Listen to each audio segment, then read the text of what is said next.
Hello, shooters, loaders, and casters. Welcome to the Friday night live stream for the Georgia Shooting Connection.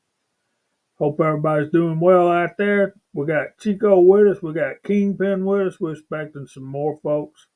MCK don't work too hard, brother. So, yeah, man. Kick us off, Chico.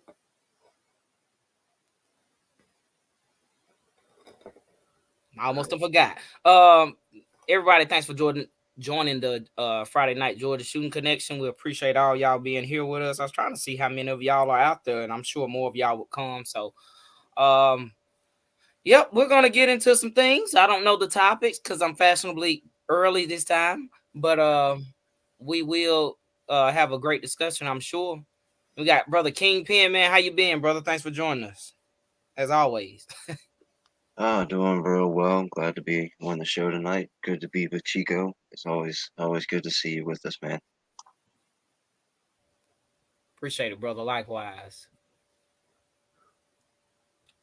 Jamie, what's going on with you, brother? How you been? Happy Friday.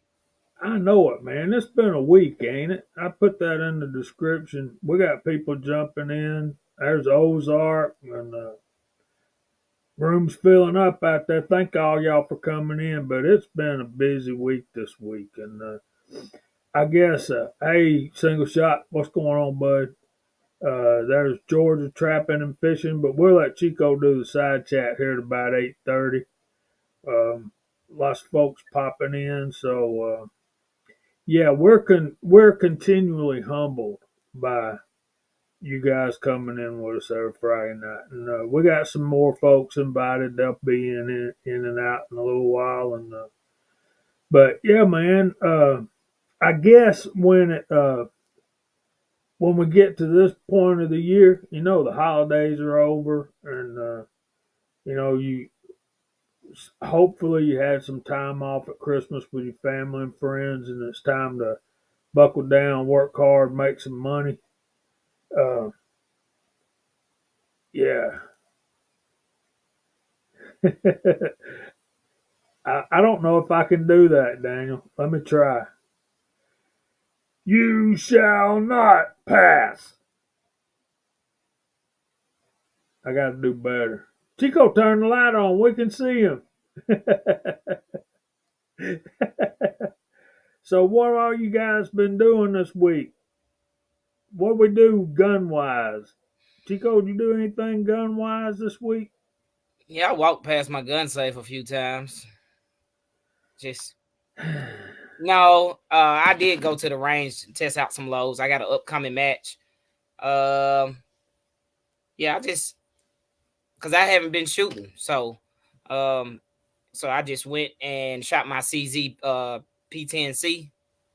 Just reconfirm it 0 at 15 yards. I went and just try to stay practice, so to speak. I got to get that trigger time in because a lot of people don't know, or maybe they do know. Shooting is a perishable skill. If you don't do it constantly, you can lose the metrics, so to speak. So, or the fundamentals. So you got to constantly do it, whether it be a caliber that you normally shoot, or I normally like to shoot 22 because it's cheap. So that's pretty much it for me, man. I haven't even I did reload some stuff, but that was what I took to the range. Let me see what I did. I show you a little bit. I got this out, a set of dies, and I mean, yeah, let's do this. Can y'all see that? I know y'all don't want to see any more No, 35 Remington videos from me, do you? is that what that is? 35 Remington. Yeah. Um,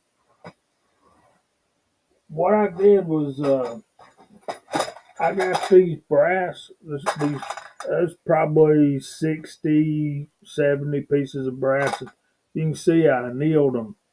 And some folks might say that's too far down, but you got that short little neck right there, kind of like a 300 blackout. And I was just trying to get that good and softened up. And I think I did okay. It's my first real time of doing any annealing. but wasn't too bad. Ozark, he walked around in my reloading room. That's about like what Chico said. I walked by the gun safe. Yeah. So 6 year Texan, I hope you're gonna do a video on it. He got his I need to be popping some of these up. There's the crazy Scotsman. What's going on, brother? Yeah, but I nailed some of those 35 Remington cases, and I'm going to do some measuring here in a few minutes and see exactly um, what I. Thanks, Rebel. See if I see exactly where I need to set the sizing die. I don't want to bump them back too bad. I just, I know it's a lever gun, but still, man, I try to do. I saw that video, Ozark. That's awesome building, dude. But yeah, man, I still, even though it's a lever gun, I still try to do the best job I can with the reloading for it.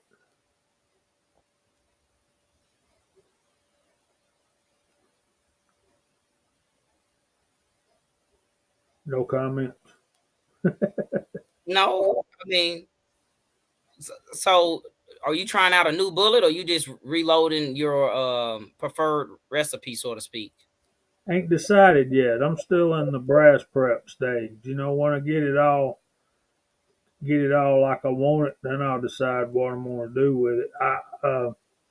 I have some store bought bullets over there that I need to load up and try, man. I really do. So As loaders and casters, and both of you I would consider experts. And I know, please, you don't have to be humble and say you're not experts. You guys are really good at what you do. Is there a major difference in the flat nose and the cone shaped projectiles? Because I hear a lot of people talk about, failure to feeds coming from, oh, it's probably because it was a flat nose. Is that really a thing? uh, in my 35 Remington, not so much because I've not tried anything but really that one particular bullet, and that's the Lee C358-200-RF, and it's got the ogive like a conical, but it's cut off flat, and uh, my rifle feeds them fine. And I understand there's a difference between lever action, bolt action, and semi-automatic. I understand that the functions of the firearm could change, how each different ammo comes in. I just thought it was kind of strange. A lot of people get a lot of failure to feeds in their videos, and they're like, "Oh, it's this flat nose stuff," and I'm like, I'm not really too sure about that.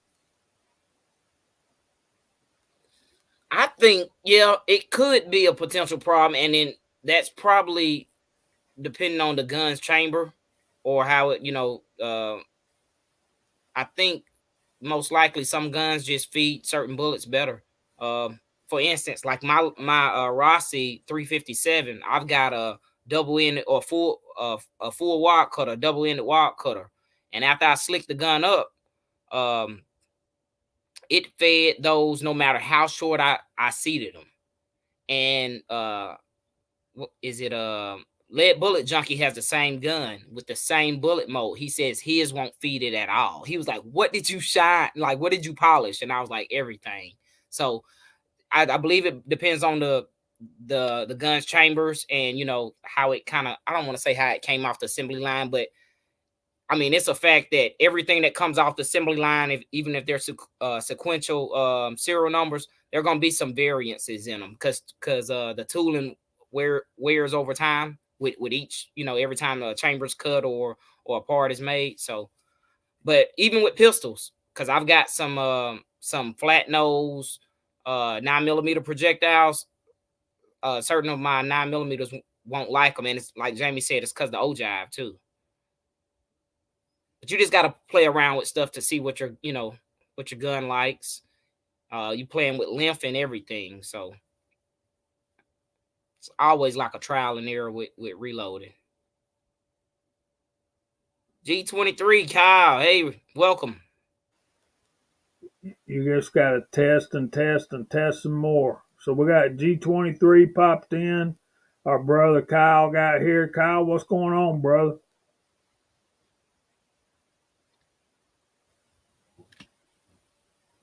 Okay. G23, welcome. What's going on, brother? Not much, you know, just hanging out. Well, thanks for joining us, man. We were just discussing bullet shapes and how they feed. I think, particularly in bolt actions, I think your bullet shape has more to do um, with accuracy than feeding. In a bolt action, if you have to, you can single feed them. There's techs I can. So, but and have you what in your Rossi Chico? Have you found anything that really didn't like to feed? Not yet. Not yet. And I've tried pretty much everything that I've cast and everything that I've received. If somebody gifted, sent me some bullets to try out. So I want to say the one I particularly like, and it's a 38, and Uncle Jim sent me some bullets way back before I even had a NOE mode, and it's a 38. It was a flat nose, but on top, Full Lead Taco had a giveaway some I don't know, some years back, and I won a bullet mode, and he was like, "Which one do you want?" And I was like, "I want this mode," and I got it in hollow point. So I'll run that in a 38 case with like 4 grains of tight group, and it's just stack them on top of each other. And a lot of people say stuff about 38 like it's not capable. I don't know if a lot of y'all follow me on Instagram, y'all see I had a comment that somebody was saying 38 has no stopping power, and I'm like, everybody's a critic or everybody's a professional. Everybody knows everything. It's like I don't want to be shot with nothing. You know what I mean? Right. So I've heard I've heard stories about a war far, far away, a long, long time ago, when the people were wrapped up in a bunch of leaves and stuff like that, and they were jumping out and hacking up the soldiers with their swords and stuff like that, and they shoot them multiple times with 38, and then it turned out they were chewing coca leaves and everything else. And yeah, man, it's yeah, John's hand loading, Moro tribesman, yeah. But that wasn't 38 special. It was I think it was 38 38 long cold. West. Oh, okay. Yeah, it's a little bit shorter, a little smaller case, less powder charge. Um, but yeah, but the 38, I like it because it's soft shooting because I'm trying to transition my son into bigger calibers. And Jamie knows my son's shot AR 5.56. And for him, he took it well. But he likes shooting, but that I think that's the good thing about being a reloader. We can tune the gun we can tune our ammo to the gun and to the shooter.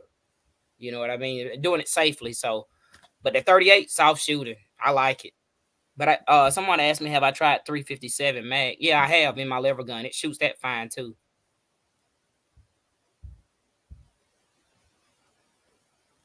I know that reloading 22 is pretty much not a thing, but what about the 17? Do people reload the 17, or is that too fragile and too small to mess with? I don't think you can reload anything that's rimfire because of the components needed to do that. It's yeah, it's cost prohibitive and Yeah, effort inhibited. yeah. Anything that's rimfire just What about the centerfire 17? You could probably do that, don't you reckon? Yeah, centerfire and like Jamie was saying, a lot of people don't do it, but say last year when everything went on with the ammo, people started looking into reloading 22. Me, however, I will not, because I remember the 22 shortage of years ago, so I made sure I would never run out of 22, because that's my preferred caliber. If my son wants to shoot, if I'm taking a family member or a new shooter shooting, we're shooting 22, forever. That's a good round to learn on. 10 man and CW. So Hello, everyone. How's it going? good, guys. Thank you for joining us. Good to be here. Thank you for having us. No problem. What a week. So yeah, Kingpin, I think, definitely if it's center fire, it wouldn't be a problem loading 17. But the rim fire is a little, like Jamie was saying, it's probably too much to do. It's a lot of work from what the videos I've seen. So you don't think the tiny, like, cute little case that a 17 comes in would be too weak for a reloading press or hand reload or anything? You think it would hold up? No, I think if it's center fire to hold up fine. Did we lose somebody? Yeah, Jamie's in the back. Okay, yeah. We traded Kyle for somebody. I can't tell who Right. that is. Oh, John. John's hand loaded. Hey, brother. Yeah. Hey, how's it going? Good. But I'm sure CW, are you familiar with anyone loading 17 rim fire or center fire? 17 HMR? Not rim fires. Rim fire is that's a different game altogether. Right. 17s, yeah. Yeah, I'd load a couple different ones. 17 Hornet, 17 Fireball, 17 Remington, 17 Hornady.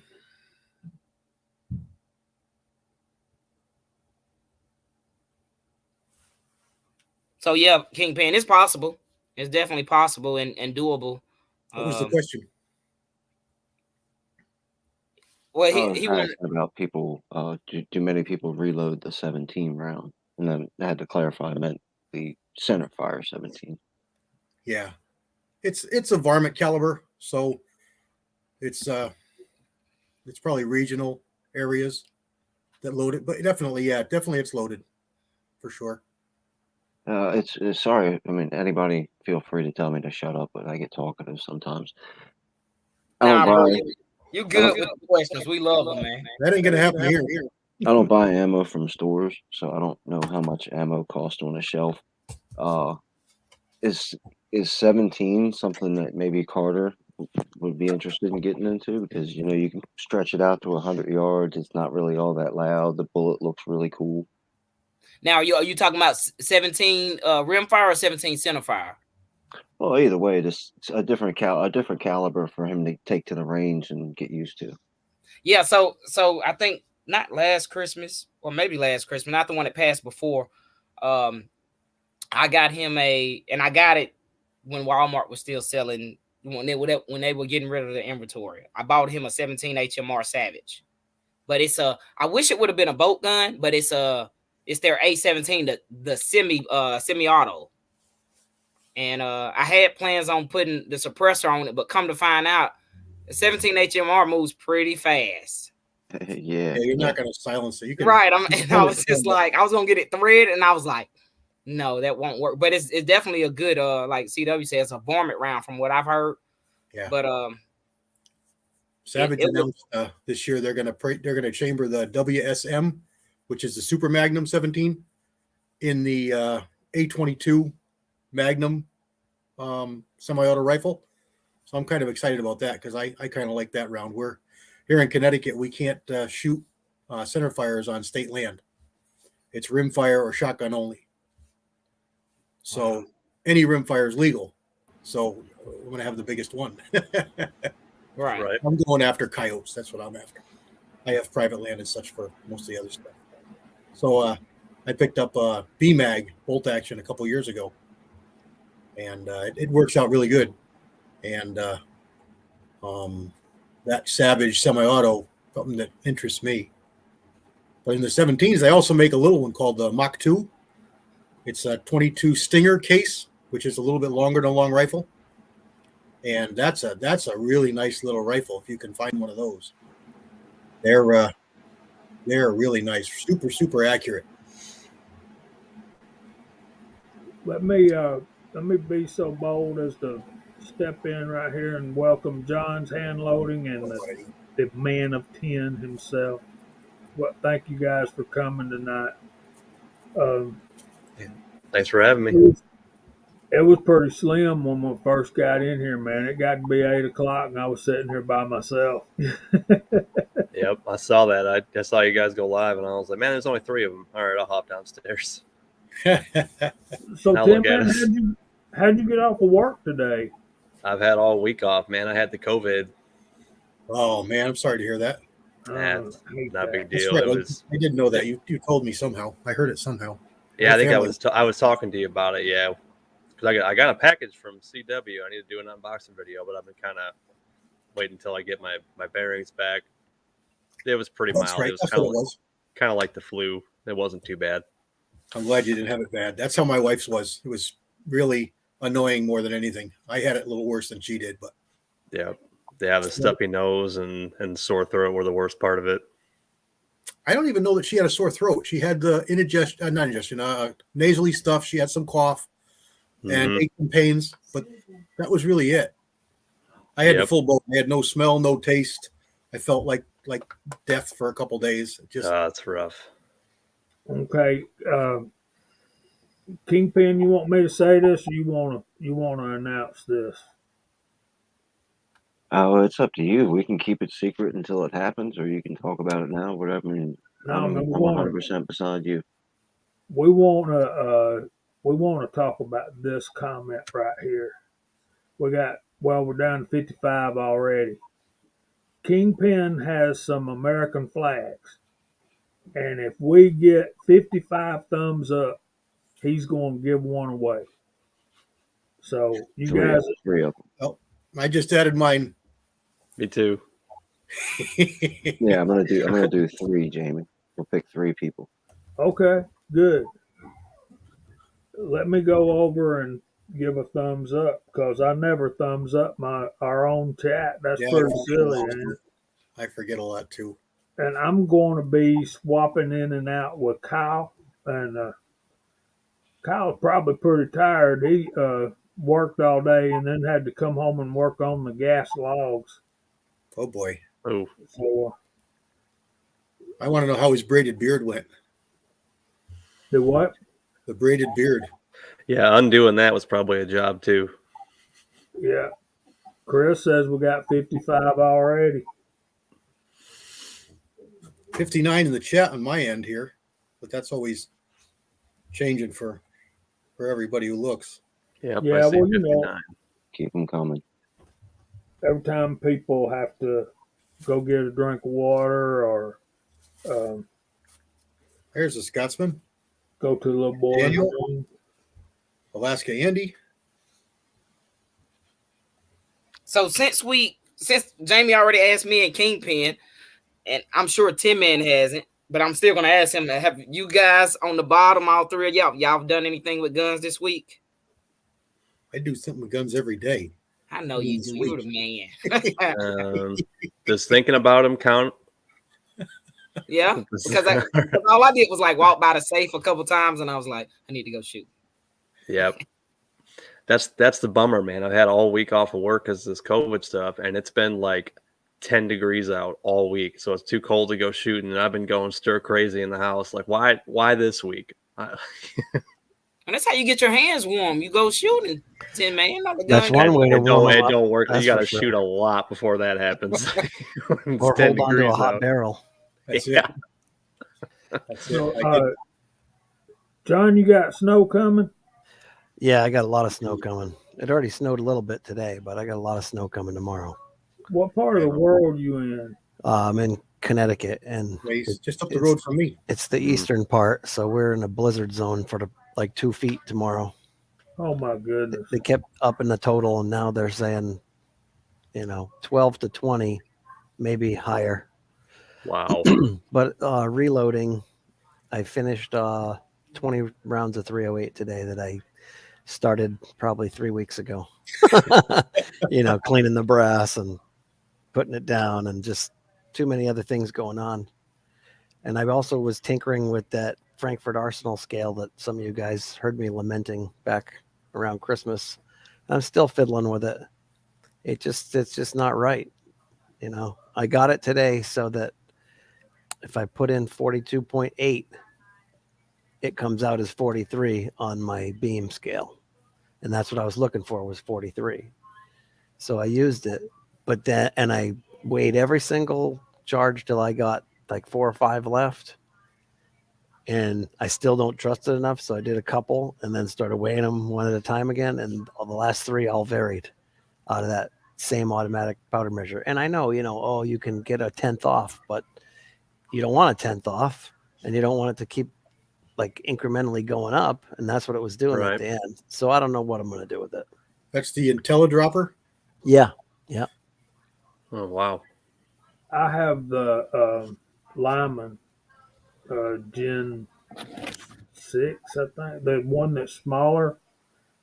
I just got it, and I got it for Christmas from Willie, as a matter of fact. So I've not messed with it. I've not even put powder in it yet. But I'm looking forward to that. I can load some 35 Remington, huh? Yeah, I was on with the service rep, whatever, customer service guy back a few days after Christmas. And he had me do a few things. And it seemed to be a little better, but it still wanders a little bit. And I just can't really trust it. That's the whole point. It's like, if I'm going to use it, I want to be able to trust it. And what does a guy do if he buys that thing and he doesn't have a beam scale to compare it to? And my little Lyman digital scale always wanders, which is why I never use it for anything but weighing bullets. And, it is what it is at this point. I'll probably call them next week or something and discuss it with them and see what they tell me to do. But I left it plugged in for like 3 weeks straight with the power on its own cable and everything. So, and it was better today than it has been, but it's still, when I was measuring every single one, the ones that were too heavy, I'd dump a little off and then trickle by hand, but what's the point of having the thing if I'm going to do that? It did speed things up, but not that much. If I can throw the powder myself with a powder throw, dump it in, and then trickle, yeah, it takes a little longer, but I know it's right. I want to be able to set it, push the button, dump it, and just go, and not have to weigh every single one of them. But is there any harm in leaving those plugged in and live all the time? Not that I know of. They say, and guys that I've talked to online say, "Oh, just leave it on all the time. It runs better warm." Well, yeah, it definitely runs better warm. Warming it up for 15 minutes doesn't seem to work. Yeah, I've read that it's, give it a good hour. But different ones. I don't have one right now. I've got a 1500 coming from a buddy of mine who's been after me for years to use one, and I just don't trust them. I don't trust the electronic scales. What I don't trust. Right. Johnny, well, that's why I never got one till now. Johnny 1982 was gracious enough to send me one of the old Lymans that they made. That is a electronic powder dropper, but a conventional beam scale. So I've used that a couple times, and it seems to work pretty good. Yeah, you had that in a video, right? Yeah. Yeah. Yeah.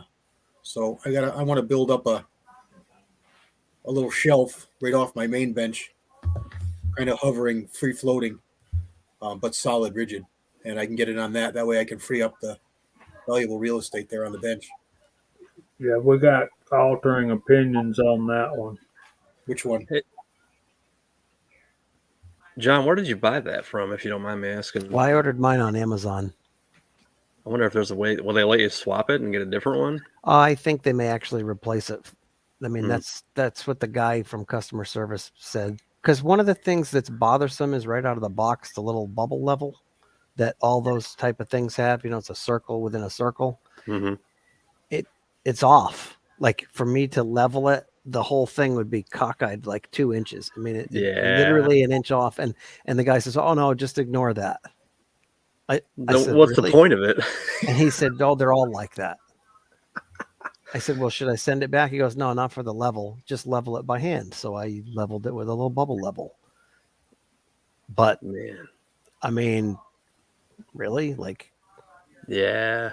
the two flats on the the bottom and the top, I level it that way on the bench with a little tiny 6-inch bubble level.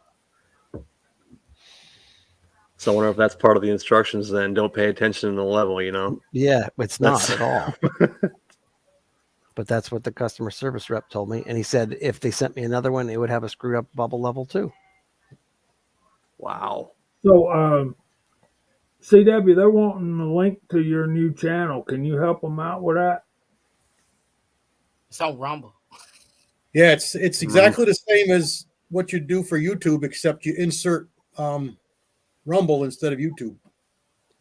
I'm not good at all those slashes and dots and dashes and where they go and why they are and all that nonsense.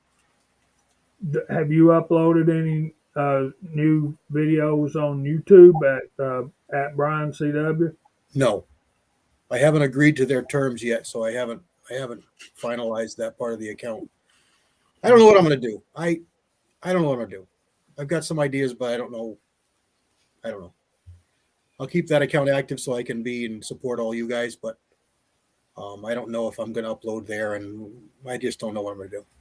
Well, when they kick Georgia Shooting Connection off of YouTube, we can go and bombard at Brian CW for a while, and then That's why I kind of want to keep it clean and nothing there and nothing they can do about nothing. And I haven't agreed to their terms, so yeah, we're supposed to have wind chills in the teens or single digits here in the morning.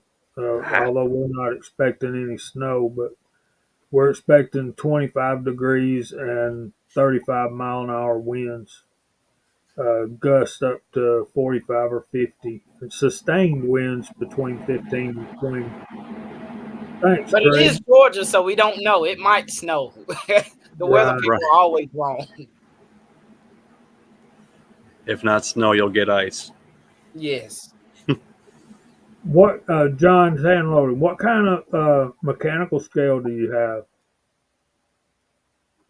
The one I was using today was just a Lee scale, and I was comparing it with the Lyman digital scale that wanders all the time.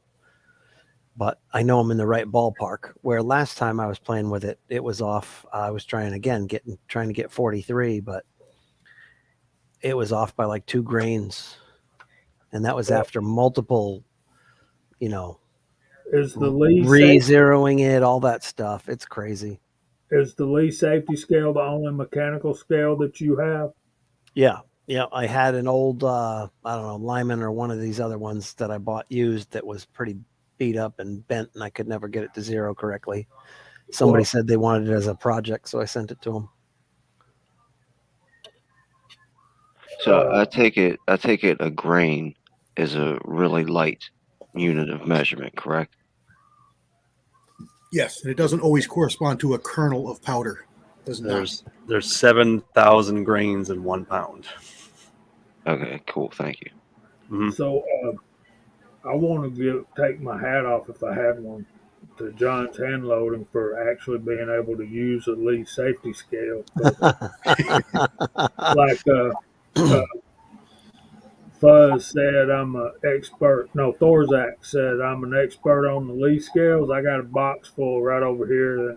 As soon as we have another gathering, get a bunch of the guys together, we're gonna make a video of us blowing them things up with some what do you call it? Tannerite. Right. About 4 pounds of that ought to do a fine job, shouldn't it? You Just just picking them out patient. of your car windshields. You got to be patient, Well, should have seen me like 5 years ago trying to crank out 9mm ammo on a Lee single stage press and that scale and doing like 200 cases in batches. Boom, boom, boom. I tell you what I'm going to do. You sent me a pound of some powder coat, and I don't have I threw the box away, and I don't think I kept your mailing address. So if you'll email me your mailing address, I'll send you a whole box full of Lee safety scale. No, actually, I'm not going to do that. I have well, let me get it. Hold on a minute.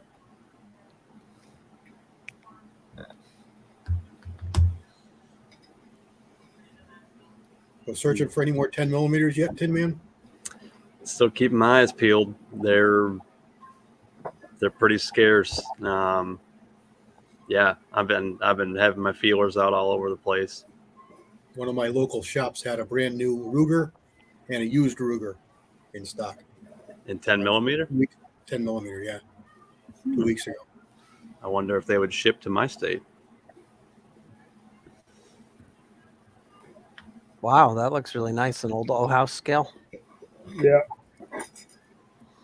And it's not banged up or beat up too bad either. Nice. No, those are really cool. That's vintage. Yep. So email me your mailing address and I'll pack this thing up and get it to I you. appreciate that. That's very, very cool. I will definitely do that. Put it in the side comments there, our private thing on the side there too, if you want. Yeah, you can We're do not that. all creepers. Yeah, I But, promise. but you wait, won't there's see more. this. He'll throw in a couple least safety scales too. There was room in the box. There probably is, yeah. Pass it on Packing to someone who material. can use it. That is that's model D5, you guys. That's very cool. Thanks, Jamie. You're welcome, man. I will reply to your earlier email That'd with be my good. address. That'd Thank be you. good. So we get to see all these scales. What is all these model numbers? The one I'm using is OHA scale. I think it's 505 for a mechanical scale. I got the Hornady one, and it's kind of like this Camlock brass trimmer. You really have to fiddle with it to get anything out of it. Mhm. That's something I should probably invest in. I've been reloading for 5 years now, and I have never had a beam scale. What? I trust So the look, digitals. I just go for it. No, I can't. I do was it. like that. I feed them too much. Check the side chat or the private chat, Tim, man, because I was gonna send this to John. So a lot of people are against buying used items. I am not when it comes to reloading and firearms, because you can find some good deals, and I'm still under the preference. A lot of the older stuff is made better than the newer stuff. Yep. So I I recommend purchased my RCBS. I think it's a 505 scale. I purchased, from online, a popular site, an auction site, let's say that. So, man, and it works great. But I'm like, Tim, man, the first scale I ever bought was a digital scale, and I relied on that thing. And I bought this RCBS when I started getting in the rifle, because I was like, that's a little bit different. The pressure a little bit higher. so Yeah, but some it'll good be deals fine. can be had if you just look around. It'll be fine. You guys are awesome. That's a fact right there. I saw a video up earlier today. I think it was on YouTube. Might have been Rumble. It's called the Undestructible. I can't say the name of it. Revolver. It's probably one of those old school revolvers made overseas, and it's just a brick. I didn't get to watch the video, but I plan on watching that later. Probably tomorrow. I got a chance. There's a chance I can be going up to visit with old Single Shot tomorrow. I think I'm going to take him some Oh, that's good. 357 hollow point bullets, maybe a few of them. But if we can work it out, I don't know how much time he's going to have, and we'll be up close to the Tennessee line. He said he was going to be in Georgia. That's right. Yeah. Mhm. That's Yeah, good. so, while I'm thinking about it, y'all kind of remember Eagle Eye too. He was on with Echo and AR earlier, and him and his family have some COVID as well. And I had it at Christmas. It just ain't no fun. Yeah, it was rough stuff. Saturday and Sunday were the worst. I mean, it was the dangest thing, and every time I sneezed, just my body hunching over and making that movement, it felt like pins and needles between my shoulder blades. I've never had that in my life. It was weird. There's some weird stuff, I'll tell you. I had it back in September, and I still have some smell, taste things that go on with certain things. It's totally changed. Like somebody made which has made a comment last night that he almost threw away all his bathroom stuff, aftershaves and stuff, because they. Oh yeah, Chris. Chris, yeah. Yeah, and I have the same thing. Some soaps, they almost smell like kerosene, and it bites in my nose. Oh and I never man, had that before. Wow. It changes you. Bad. It can really affect bad. A long time. why can't it change us for the good, man? If you're gonna alter my DNA, go for some good stuff. Like make certain parts of me bigger or something. You know what I mean? Bobby Barlow, I have started recording the footage, but I have not finished recording the footage, and I have not even begun to do the editing yet. Generally, it takes me longer to edit than it does to do everything else. What are you laughing at, Tim, man? I was gonna say what Cranky typed. My hands.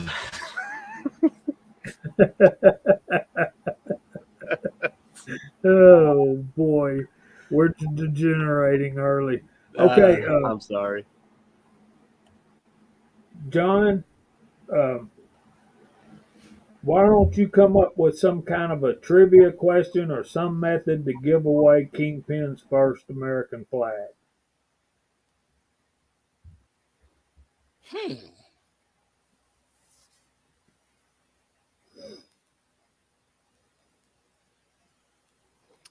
Does it have to be reloading related? I don't know. Does it got to be reloading related, Kingpin? Panel? You're the boss, Jamie. It's the ball's in your court, and I'm 100% beside whatever decision you make. Well, this is a reloading chat.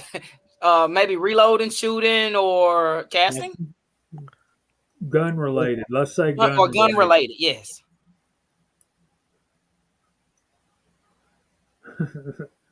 Yeah, you guys got me stumped, man. Somebody else jump in. You want one? I got one. Google browser. I got an idea. You want to hear mine? Yeah, Absolutely. go ahead. Sorry. What does the term double radius shoulder mean?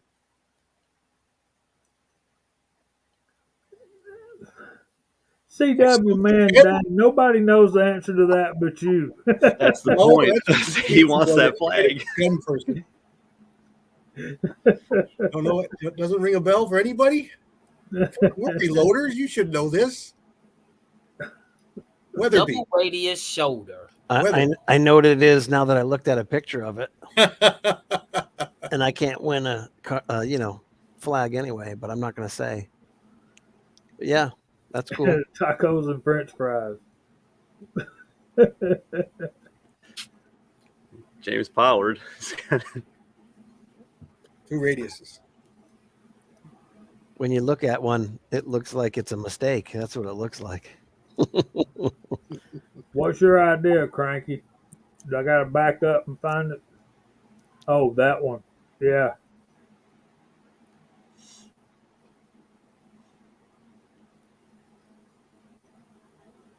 So, since we just had that question, is that common on what specific caliber is it? CW. Many calibers. Okay, so it's something that should be the whole series of them. So we should run across it at least once in our lifetime. at least once. Probably already have. I think the name of some common Big ones Al. has been dropped in the side chat. Say that one more time, Tim Man. I think the name of the series of cases has been dropped somewhere. 300 Win Mag. Nope. 6-shooter Texans close.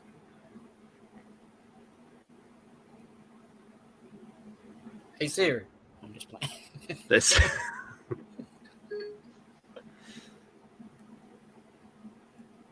I kid. I've got a Kingpin flag. Thank you, brother. If I've never told you that. Walks had the answer. So where's Yeah, CW mentioned it. where is my buddy's Rogers comment? I got it on the screen right there. Oh, Got two of them. Mike Rebels got any Weatherby Mag. Any Weatherby. Yep, that's what it is. So whoever got it first, I guess, is your guy. 6-shooter Texans is the first one I saw to drop Weatherby, if I'm not mistaken. Unless Venturi is the right answer, then it would be Walks Fletcher.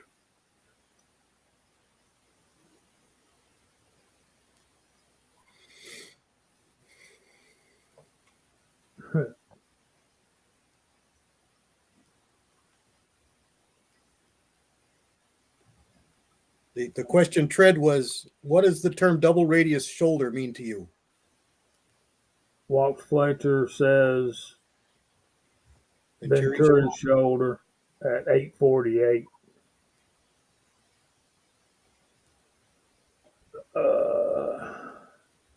Yeah, those are in carburetors. Yeah. Where the case tapers, there are two angles. And Walt Fletcher again.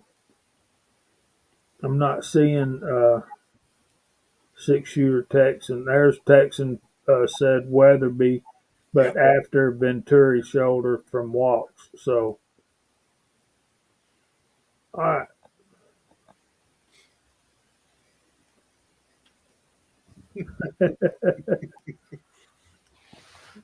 Who got it? First. He said he was giving away 3, right? Are we going to try this 3 different times with 3 different questions, or? Yeah, we can do that. Well, we don't have to. I'm just wondering. I've got an idea. So Walks Fletcher wins the first one. Yes, sir. Okay, I'll put my email address out, but somebody will have to approve it. He can send me an email at georgiashootingconnection@gmail.com. There you go. Okay. And Okay. then I will forward that to you. Excellent. I'm going to do a quick commercial here. If you would like to get a pack of these Firearms Inventors cards, you can go to gearwebsites.com and get all kinds of patches and cool 2A stuff by gun websites, who most of you guys are probably familiar with from the firearms chats. But got a 52 card deck here. So if Chico wanted to pick any card in the deck, I'll flip to that card, and this is the Firearms Inventors card, and I'll just ask a question off the card. Now it could be any. This is 52 cards of Firearms Inventors, so it could be somebody that nobody's ever heard of. So we can flip until we get one, or we can just go with the first one. However you guys want to do it. So are those cards numbered 1 through 52? No, it's a deck of cards. You know, Okay, ace, king, 2, all that kind of stuff. You know, just a regular deck of playing cards, 52. Okay. So just pick a card, Chico. Let's do the Ace of Spades. Ace of Spades. All right, this one should be it. This should be it. I'll just be quiet till I get to it. All right, almost there. Where's the Ace of Spades? Ace of Spades. Okay, the Ace of Spades obviously is the most important card in any playing card deck. So, fittingly, John Moses Browning is the card on the deck. I had a So feeling. let me see. Ozark already won that. He won that before you ever asked the question. All right, we'll make it really simple. Give me John Moses Browning's birthday, month, day, and year must be correct.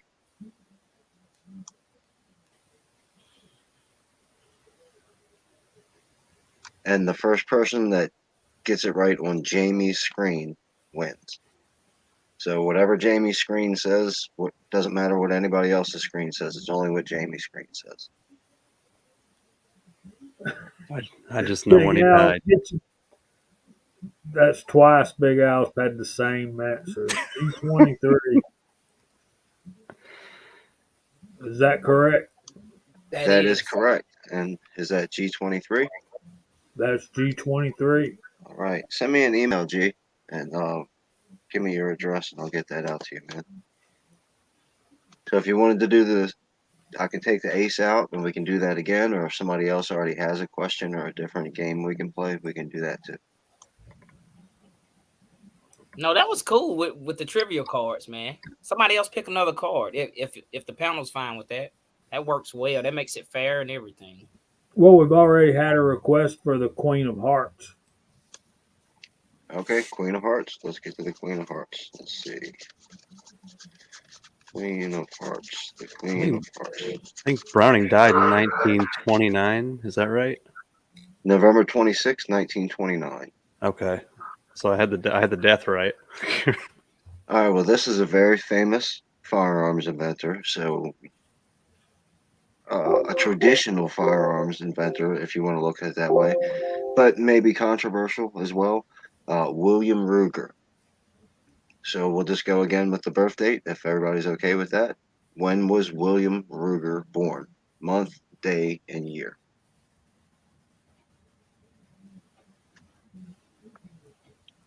Wild Bill.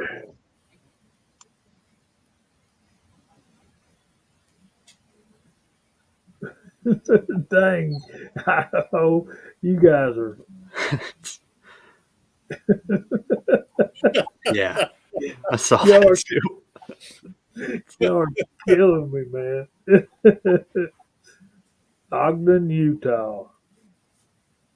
There we go. Is that We right? got a date in there, yeah. Is that June 21st, 1916? That's Yep. it. That is correct, and that's Gene's a reloading winner. from the A hot winner. All right. Atta And boy, Gene. Georgia boy's close behind. I bet Google is busy.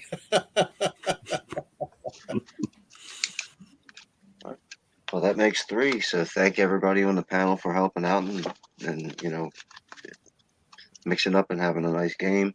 Thank you everybody in the chat for showing up and every week thumbing up and being so active.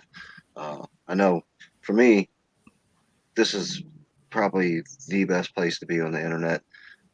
I've seen a lot of different groups of people, and you guys are different. The way you guys care for each other on this specific group of chat is really amazing, and I'm glad to be a small part of it. Likewise. Well, thank you for being here, man. We really enjoy your inquisitive questions. You keep us from being fat and lazy. Oh, well, I'm fat. I'm just trying not to be lazy.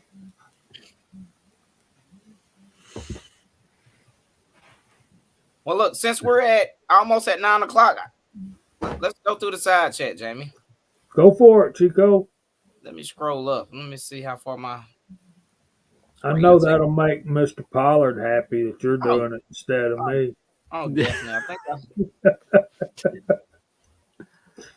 James out there. So let's see. The first one, it only let me scroll back to 8:30. So we got Kingpin, Georgia Boy 44, Tactical Fud, Walter Bunning, Single Shot, GGW Reloading, Fuzz T4 8, Thor's Axe, Tread, Michael Hurtneck. Let me scroll. G23, James Pollard, Walks Fletcher, Broke Loader, Chris 338, Big Al, Thor's Axe, Garage Guy. Come on, scroll some more. Ozark Spirit, M. Gabriel. Tactical Flood, I already said him, but thanks for joining us, brother. And Paul Loud's out there, Single Shot, Tread, Brian CW's on the panel with us. Rebels out there. MCK's probably working. Cranky Cletus. Kingpin's on the panel with us. Idaho Rogers. Let's see. Paul Loud again. Uncle John. Hey, brother. Let's see. GGW. 10 Man's on the panel. Let's see what else I got on my phone. Timothy Barkett. Paul Loud. Georgia Shooting Connection. TMS. Big Al. Mark Thomas. Hey, brother. Andy 79Z28. Let's see. Alaska 1 Andy. Reloading from the hot pot. Low in the smoke. Let's see. Pamela Earps out there. Horms out there. Texarkans out there. And I'm sure it's more of you. But that's what I got on my screen. So if I didn't call your name, don't charge to my heart, charge to my head, or vice versa. But thanks for being here with us for another Friday night. Kyle Lust is out there or in the background or in the backstage somewhere also. Hope he's doing all right. And then we got John's hand loading on the panel with a CW 10 Man. And the legend JH586 is hosting for us. Michael Hurtneck too. So thanks, guys. Rebel, yeah, I got you, Rebel. He said, I is here.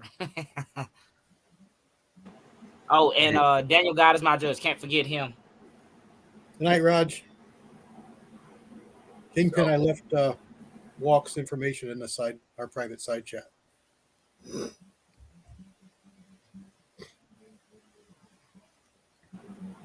Fuzz says it's 3 degrees in Ohio. You better cuddle up with them cats, man. Oh, yeah. Bet you ain't getting no wheel weights off them cars now. Kingpin, did you hear CW? Yes, sir. Thank you. Cool. And I'll forward you Gene's information as soon as I get it. Good night, Gene. So, look, I wonder, did anyone hear about, I'm hopeful. So, there is a new primer facility coming into play. Texas, yeah. Yes. Texarkana, yes, sir. What's the name of the joint? I forget. Yeah, it's I'm looking, they said it'll probably be fully staffed by 23, but they bought an old, what did they buy? They bought an old ammunition plant. I forget who it was. I forget. It was kind of like a generic name too, like Ammo Manufacturer Incorporated or something along those lines. Yeah, I was reading about that too. Yeah, I've read the article, and it's pretty interesting how they understood, like, people need this. It's like reloaders. I'm like, if that ain't interesting, because you normally don't get, a lot of stuff's a monopoly, right? So it's like, yeah. So I'll definitely probably do business, hopefully if it's, reasonable.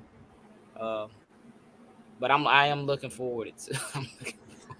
Yeah, I was kind of thinking to myself about that. So are they going to be charging $100 a brick, or are they going to get a contract with the military? Or, I mean, I can't help but be pessimistic about stuff like that. You know what I mean? I guarantee if something, like if it came out and they started producing stuff, you would start seeing Federal, CCI, Remington, all that stuff start coming back, and the price is lowering. I'm sure, because it's a competition market and everything. Mm-hmm. If I was a business owner or, own that facility, I would make the price lower than everyone else so I could capitalize on all of that. Yep. Do what Sam Walton did with Walmart, man. It worked out pretty good for him. Yep. Speaker? I mean, The government would let you get away with that, though. Being the company that it is, it's not like they're making tape recorders or pillows. They're making primers. Do you think the government might push them around a little bit, since the big boys feed the government? they probably just tax them more or something, but they, there's two things with a government contract. They kind of pay whatever they get charged, both ways. Right. Sometimes they pay $500 for a toilet, and sometimes they, you know what I mean? Like Or a it just hammer. depends. No, sometimes we pay $500 for a That's toilet. right. Yes, that's right. Yeah. But also, if they do, if they can make enough product, then they could have a big share of the market, because CCI makes primers for themselves, Federal makes primers for themselves, Remington makes primers for themselves, and they make more money, I assume, off finished ammunition than they do selling the components. So they're going to go where they make the most money. Where if this is a primer manufacturer, this Expansion Industries, and that's all they're going to make, they might, hey, look, if primers are $80 a box and they sell them for 75, guess which ones you're going to buy? And yes, if you were a new guy and you never reloaded before, and your book says use a CCI number 5, you might be inclined to use a CCI number 5. But if you've done it more than a handful of times, you're going to be like, no, I'm going to load somewhere close to the middle and I'm going to see what happens. You know what I mean? Like, and that's just the reality of it. So it doesn't even matter whether it's in a book or not. If it's a small rifle, it's a small rifle. If it's a large rifle, it's a large rifle. Same with pistols. You're just going to be happy you got primers. I'm still holding on to some boxes that say $28.99 on them, and I ain't trying to get rid of those. I want to keep those for nostalgia. Just What Like is I it? remember back in the day. What's $28. $28.99. I'm sure you got some that are way cheaper. Primers? Yeah. Oh yeah, I got a lot cheaper than that. I get some $13 to $14 boxes. Yeah. Still 1,000 rounds, still not used yet. I hate got to one- ask the same question over and over again in the Reloading chat, but isn't the answer making your own primers? I mean, No, I don't think so. Yeah. I don't think so don't know either. about There's that. a limit to what I want to do, and even casting bullets, there's a limit to that. Like, I just, the primer thing, I've played with them a little bit. I used some stuff early on just to play around. It's very caustic, you're going to end up ruining your gun or rusting it or whatever. And yes, I know that's not always the case, but to me, it's just not worth it at that point, Yeah, I already got enough stuff around my bench that can blow up, and I can't yeah. that's just too deep. It's too much, man. I watched a video, and I won't name the channel because it's just not necessary, but I watched a video where a guy was making his own primers. And you remember the plastic cowboy revolvers we used to get as kids with the circular caps? Yep, I've done it. I've He done would- that exact thing. Popped out the stuff from inside it and then refilled an old cap, what's left over of the primer, an empty one, and used it. It's about as good as you'd think it is. It'll work in a pinch, but again, the inside of that cap, the material that's in there is really corrosive. And you can even use the inside of the old strip caps. It's the same idea, but you don't get a lot of pop out of it. Some people will like scrape the material out and put 2 or 3 of them together and then put a little piece of paper over the top of it. And you can recreate the anvil, all that stuff. It's just, it's not going to be consistent like when it comes out of a factory. If you see the way they make it and the paste that they use, and they put it together wet and then they dry it. And I mean, they got it down. They know what they're doing. And the material that we get from them is so much better than what I could make in the backyard. I just don't like it. I think you nailed it, man. The whole point of doing what we do is to do better than factory. Yeah. And yeah, I don't think we have the capabilities to do that with making our own primers. We don't have the know-how. I mean, or the materials or the machinery, any of that. And again, if it was a survival scenario where, the power's been out for 5 years, it's a good thing to know how to do or know that you could do it if you needed to. but it's not how you want to spend your time and effort going to the range, and you put all this investment and money into all this other stuff. I mean, you got a Dillon 650. You're going to make primer powder out of, fertilizer and cat litter. You know what I mean? Yeah, like I to see mean, them chronograph numbers too. Yeah. I agree with what Thor said. His comment out there, Jamie just put it up. The prices will come down. And we've already seen, we've seen them like the stock market, the ebb and flow. They went up like this, and you remember when all this first happened, we was like, I'm not paying $50 for 1,000 primers. Yeah. What? I would gladly pay $50 for 1,000, but it ebb and flow. When I seen 125 and 200 at local gun stores, I'm like, you must trying to lose all my business in the future. Yep. So that.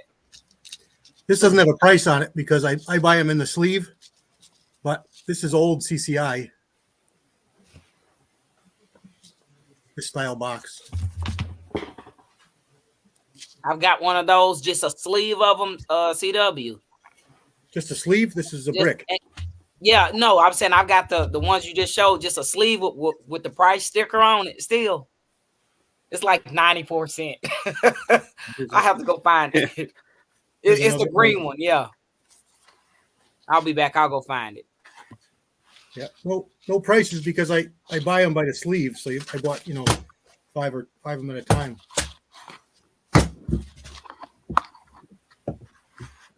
I think the box I have might be older. Is there a date on them? This one here is probably the 60s. That's probably the 80s. Yeah, I don't know. This one here is probably the 70s, maybe into the 60s. The green ones. I don't think there's a date on them. There might be. I have a flashlight here. It says made by the good old boys. All right. Yeah, good old boys.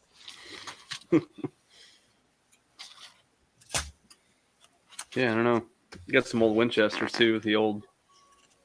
That's the name of the band in the Blues Brothers movie that they sabotage and move in and steal the stage from them. The good old boys. So Rollis Carvelis is in Adairsville, Georgia. So you're about 25 minutes from my house, Rollis. There you go. He's saying it's 32 degrees. I'm showing 34 on the computer, but that's probably at the airport. Have you ever looked at the lot numbers on ammunition primers? Is that the zero? Many digits long. This one is 4 digits. Wow. Yeah, this. K-O-2-M. I'm not seeing a lot number. This one says 0012. Yeah, that's the same red box as you. I just checked. Yep, 0012. M08L is stamped on it. Man, they were a lot smaller trays back then, too. I've got a really good reloading question for you guys. And maybe the people in the side chat, too. Cool. One of the reloading books that I'm reading, and I've reread it a couple times. Right now, the name escapes me. It's like Precision Reloading or something. One of the things the guy says he does is he measures his primers. He measures the primer depth and the size of the cups, and then sorts them, and then uses this tool to measure the depth and the size of his primer holes and tries to match them. Has anyone on the panel or in the side chat done that? And why, I guess, is my question. Because I've never done it. I've never measured primers. Interesters can get really, really, really, really crazy with some of the things they do. I suppose it makes a minor bit of difference. Everything should, but is it a worthwhile thing for your average guy? Absolutely not. Is it a worthwhile thing for most competition shooters, probably not. But to that guy, it must be. He must see some advantage to it. Yep. I've been called OCD, man, but that, even to me, that's no way. He's also saying even his factory bullets, he'll There you go, Chico. Yep. look at that, 83 huh? cents. Hell yeah. That's an old box.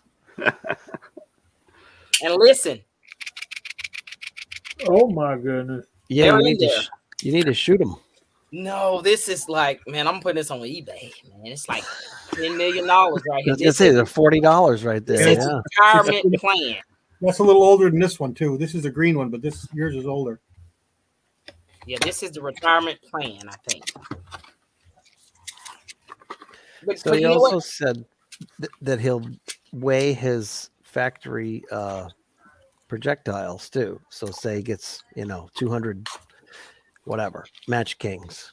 He Mhm. doesn't just accept them as 168 grain match kings. Well, I've got some of those, Thor. I got some of those, too, Winchesters in wooden boxes. He goes through and weighs and sorts those as well. Yeah, a lot of people will weight sort their match bullets. Right. That's that I have heard of. Yeah. Yeah, I've heard that before too, and they'll actually look at that. Look, but check this out. Y'all see what it is, right? Is that Yep. a metal? Dang, from the reloading bench. $4.99. I don't know. A few years ago, I bought a guy. He said he had a whole bunch of stuff at the gun store. He was like, "All that stuff is old. Yeah, It's got bullets in it." Nice. I've even heard of guys like Eric Cortina and them guys actually reshaping the points. Yeah, he has a repointing he does on one of his videos where he has a little machine, he sticks them in and it pushes it down to uniform the front, the tip. Dang. I can see repointing, honestly, because when I measure my Hornady bullets and you can even see the tips. Some of them have a little nose coming off or a little tiny little thing, couple thousandths of an inch difference, Mm-hmm. 269. Yeah. Look at that. Used to get them through herders. 1 1/4 ounce too. Yeah, these are older than me. A lot of stuff is older than me. Just the pictures on that box, man. That's pretty cool. This is probably older than a few of us put together. Nice. What does it say? Winchester Stainless. Stainless. I'm sorry. STAYN, stainless. Oh, stainless. That's weird. That's old. Huh. I got a few of them. I don't have a brick, but That's some of the first non-corrosive ones. Looks like they're saying. these are old. These are probably wood boxes. I don't want to open them. They're sealed. They're taped sealed. Sticker wraps all the way around. Where that's not a sticker, but Yeah, that's adhesive. awesome. There's Big E. Yeah, that's kind of stuff makes me wish my family, like my dad or grandparents, were into reloading. They'd have all kinds of cool stuff like that. But I'm the first that I know of in my family. Actually, my dad had a shotgun loader, but I don't think he ever used it. You can still buy that Alcon powder.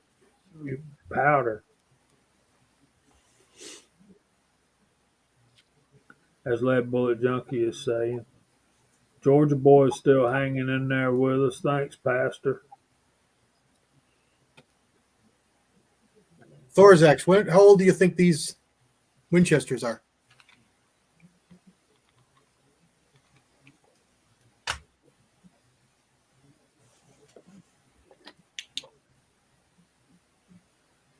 Good deal, MCK. They are in New Haven. Made in the United States of America. MCK's getting some good break time tonight. We don't usually see this much of him on Hey, Friday. Mark. He did a good video. He acquired a really cool handgun, Ruger P89, I I remember when think. the P85s and P89s came out. I Those had were a, hotcakes. I had the one that's 45 ACP. What model would that 90, be? 90, I think. It's either 90 or 95, but I think it was 90. Here's a P90, I think. And it was a boat anchor, boys. I ain't kidding you.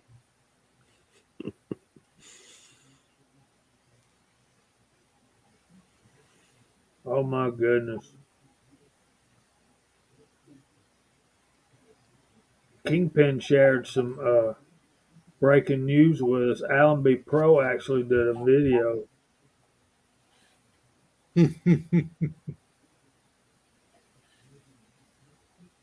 It doesn't say non-corrosive.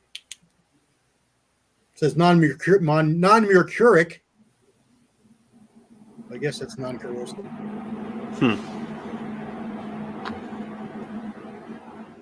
Marketing schemes. Well, Ozark, he did a video on it. Scotsman says the P90 is the 30. 45. Yeah, Mike, it's at least 30 years old. Those other three I showed you were at least 30 years old.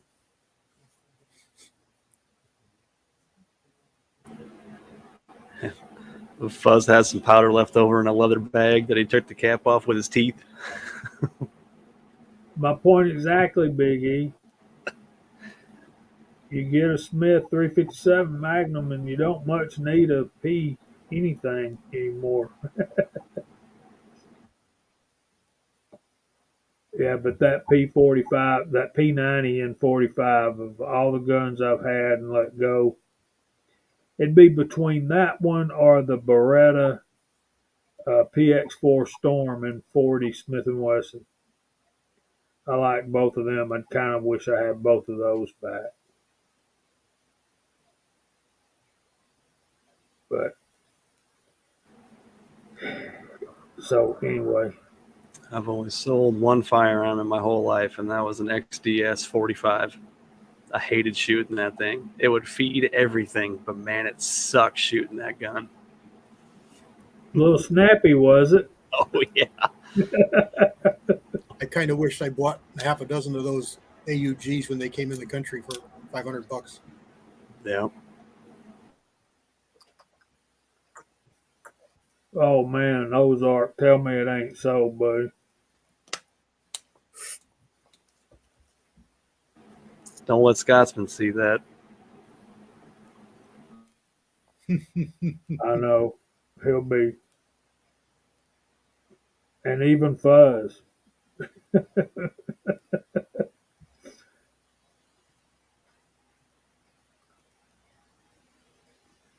don't know, them P nothing Rugers aren't bringing big dollars, but first gen locks sure are. Nothing about what they're actually worth or valued or felt about, but they're bringing big dollars. I'll tell you that.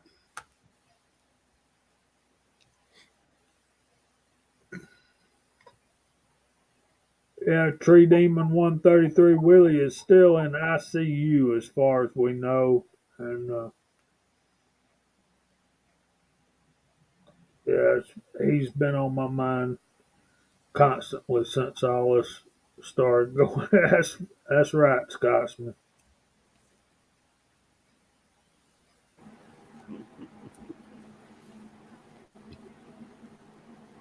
Yeah, Willie's been responding to some people in the past few days and others not. I mean, he's I know right now he's pretty rough. Yeah, he was scheduled to have. Look at there, GGW got you some exact information. They were made 1946 to 1952. Pretty neat. Yeah. We still doing show and tell? I had to step away for a minute. Sure. Yeah. I got this. Old DuPont. Yep. There you go. And it was sealed still, had the little foil thing in the top. And hang on, I got something else too. These I just bought probably a month or two ago. Nice. The original price on them's $291, Ron's used to have a bunch of that old stuff too. and that's where I got them. CW. Yeah, I imagine so. I don't remember what I paid for them. It was cheap, but and inside they're actually corroded. But I've been loading them anyway because I needed 223 bullets. You can tumble them. I don't care. I'm just shooting Got some green patina on them. a little bit here and there. Yeah, Yeah. you can't see it because my camera's going to be too nasty, I'm sure. But yeah, it's got little papers that came inside the box. Mhm. So, Yeah. and then I got this, one of my favorite things actually. These are from my grandfather. These are Remington Yeah. clean bores. These were 78 cents whenever they were purchased. I don't know, but 78 cents. My grandfather's stories is you get 2 or 3 bullets when you're out in the woods. You better bring bullets back, or you better have something to eat. That was me. I was sent with 5 bullets squirrel hunting, and I brought back 2 squirrels and 3 rounds. Yeah. And I remember being a little boy, well, probably 11 or 12 years old, walking around the neighborhood picking up Coke bottles, taking them to the store and selling them, and getting enough money to buy a Coke, a candy bar, and a box of 22 long rifle shells.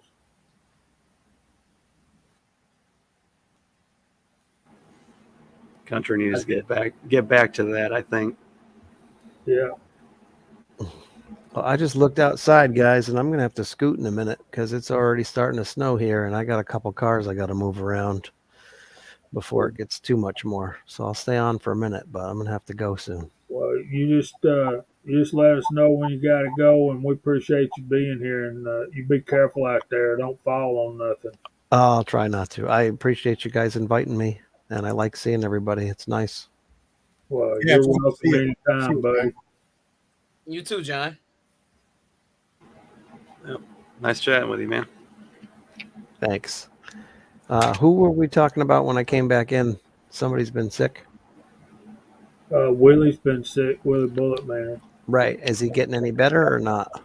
No, Okay. no. Matter of fact, he's in ICU, and he was supposed to have some tests today. He was supposed to have a CT scan and some X-rays of his lungs, but I haven't heard anything this evening yet about that. But yeah, then I got started talking about collecting Coke bottles and selling them and buying candy bars and 22 shells. You know, I think when a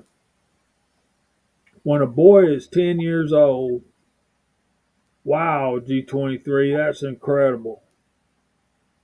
I think when a boy is 10 years old, he's ready for a single shot 22. When he's 12 years old, 13 years old, depending on how much work you put in with him, he's probably ready for uh, a single shot shotgun or a semi automatic 22.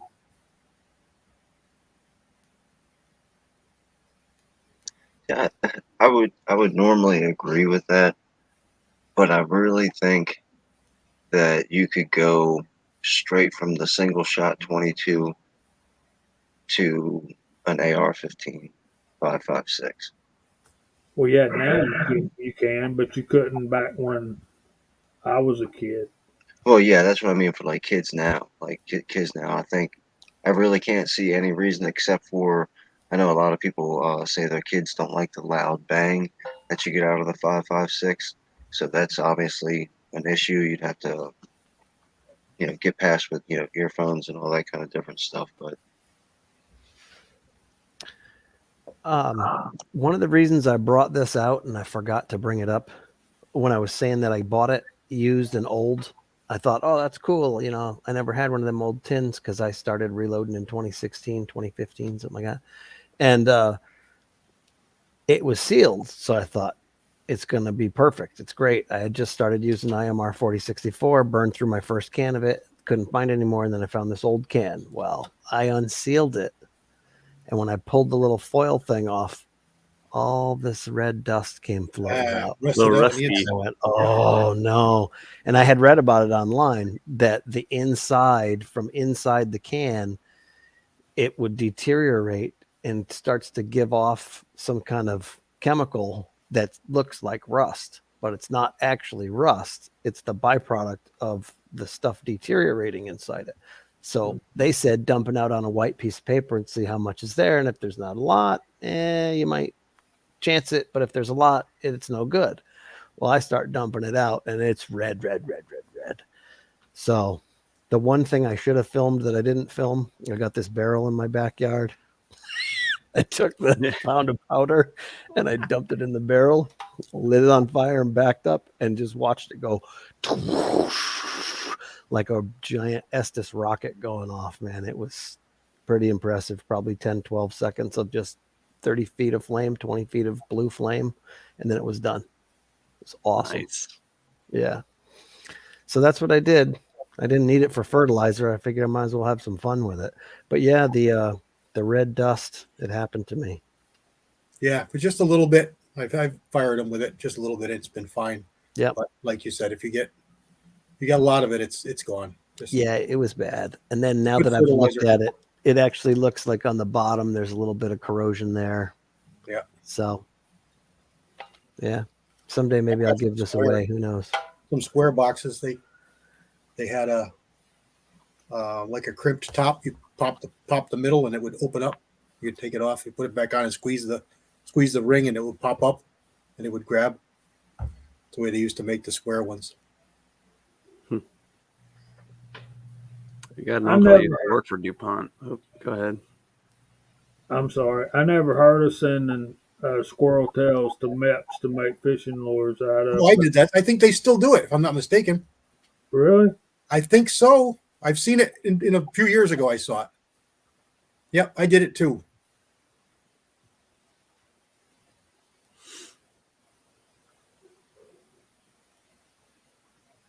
Yeah, Kyle kind of bugged out on us, guys. I'll get with him tomorrow. Make sure he's okay. He's getting ready for Survival Sunday video, so y'all go bug him about that. Yeah, You got off work tonight too, Chico, huh? Huh? You got off work tonight, or you were left early? No, I got to leave early, man. We so for the last 2 weeks we had 5 guys out on COVID, so my workload tremendously increased. And tonight I was like, gotta go see you. I'm over it. Right. I was like, I can't do it. I gotta Hey, go. everybody, have a good week. Hope to See you, catch John. up with Thanks you for next joining, week. bro. Yeah, John. Good Thanks talking again. to you. All right. Take Take care, Thanks, John. John. Be safe, buddy. Good luck tomorrow.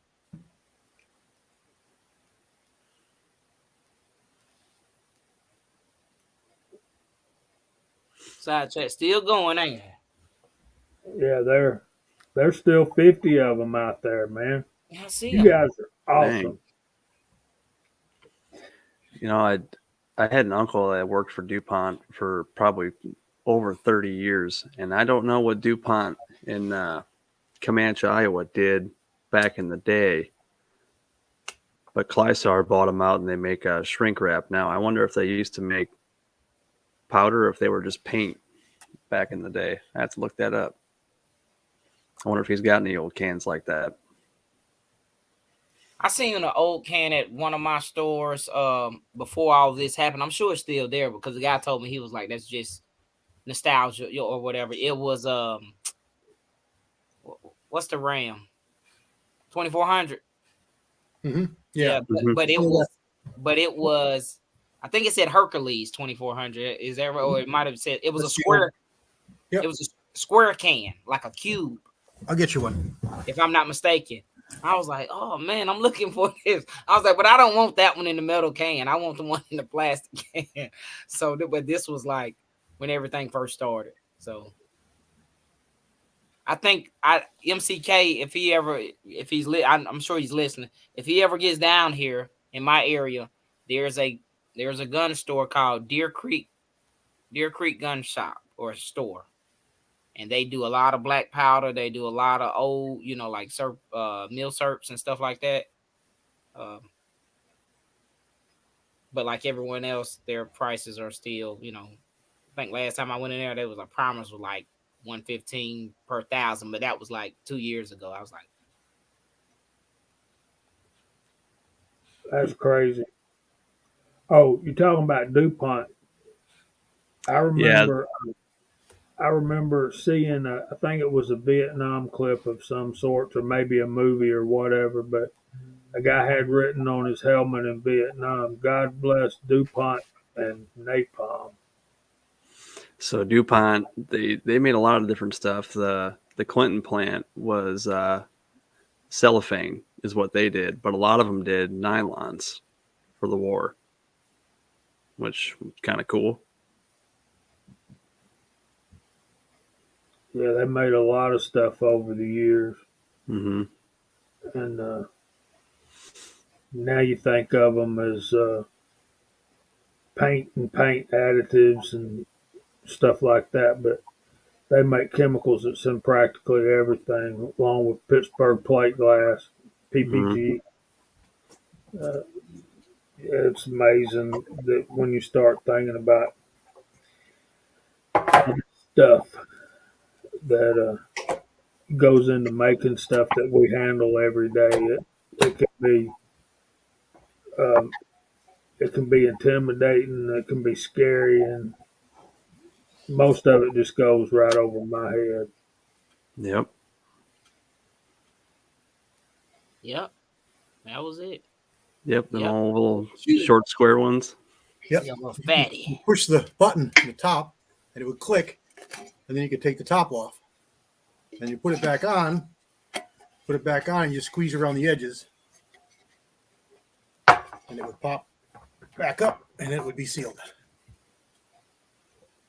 Here's a can of Bullseye, Oh yeah. still sealed. Full Good to powder. good to see you out there, Val. Hey Val, Hey, It's a little Bob. different from how they look nowadays. here's Hodgdon, Absolutely. old Hodgdon. H870. Here's a little bit newer Hodgdon. This one's still full. Oh, would you ever crack into these old ones? I'm talking not for recreation, but if Yeah, I the did. zombies were coming down the street, would you open a 50-year-old bag of powder and use it? I did a video before it was deleted. Old powder, and I shot it. Went to the range, shot it, and chronographed it with new powder side by side. It was fine. It was probably 50-year-old powder. Here's a unique Nice. square cans. But this Bullseye is full. Still sealed. Nice. That's the seal. That little circle slash. You pop that off. Mm-hmm. Break it to get into it. Pull tab. Yeah, like a pull tab.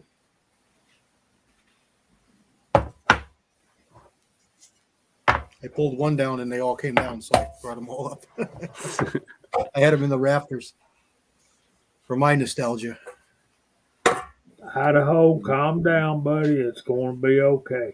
Yeah, Idaho's a little biased here.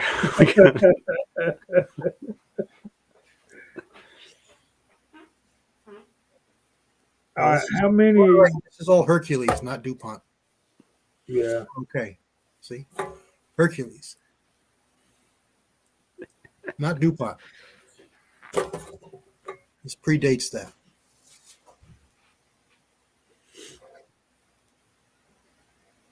You ain't wrong, Pastor. I can't believe I sat there and watched that man die on a Sunday afternoon. But people who are not even NASCAR fans watch the Daytona 500. What's Bald saying?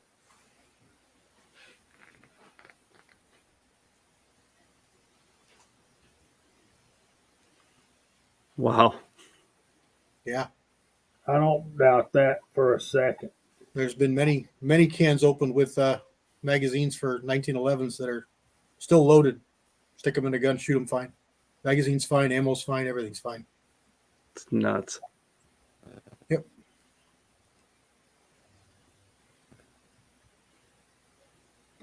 So Fuzz in Idaho and Pam's got their own little world going over there. So Idaho and Pam are a show, just the two of them. They're a riot. they are a riot. They are great.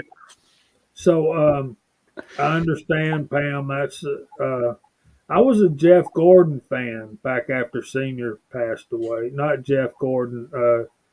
Jeff. Dadgummit. I have these brain farts, y'all. It's from getting old, ain't it? Or is it? They happen when you're CRS 32. CRS is setting in. He drove the. He did. Drove the battery car. Talking about Jeff Burton. No, not Jeff Burton. Richard Trickle. No. We can't say that on here. I'm like, he needs to go to the doctor. I'm sorry. Oh man. There it is. Is it Bodine? No, his daddy was one of the announcers.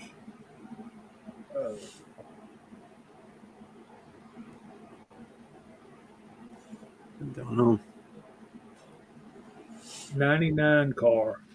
It was 88 car, and then they moved him to 99 because somebody took Junior's number 8. Oh, that was when Junior left the big guy. Yeah, you ain't kidding. That's a Georgia boy. You got it, Dale Jarrett. My number 99 car. And he actually won a couple of Daytona 500s, if I'm not mistaken. But we're supposed to talk about reloading, not NASCAR. How many of you guys watch Vice Grip Garage? I watched a couple of his. I just started watching his videos. The yellow Corvette one is the one I just watched. Well, he's got a new series out now. I like Tony Stewart too, Jason, because he didn't play no crap, man. Tony Stewart, you wreck him, you're going to have to deal with him when you get back to the locker rooms. Back in Tony the back. Stewart ran over a guy. He ain't playing around. Yeah, Rebel. Dale Jarrett was my buddy. I liked him. He was one I pulled for. But Tony Stewart run over somebody for real? He pulled a Bruce Jenner. You guys didn't know about that? Oh yeah, it was. I don't think it was. I think it was whatever they call the minor league thing. It wasn't the big, like televised races. He rubbed somebody and the guy crashed and the guy was standing in the track, shaking his finger and yelling at him, and Tony Stewart ran right into him. Wow. Fred don't like Vice Grip Garage. Okay, garage guy said it was on dirt track now. Okay, I knew it was GGW one of said the it minors. killed the guy. Really? Yeah, I'll go find the video and put it in the private chat for you. Cool, man. Ozark said it'll be fine.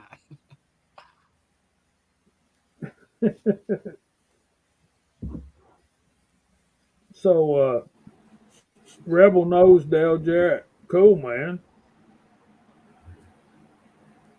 Yeah, I didn't know this, y'all. I didn't know Tony Stewart ran over a guy and killed him. Yeah, that's senior right there, man.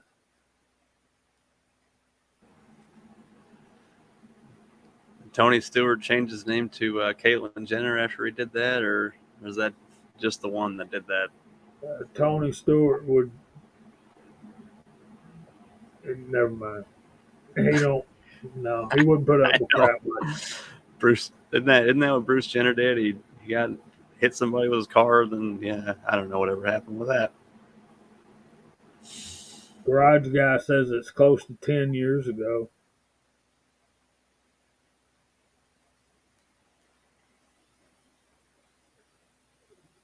Could be Idaho.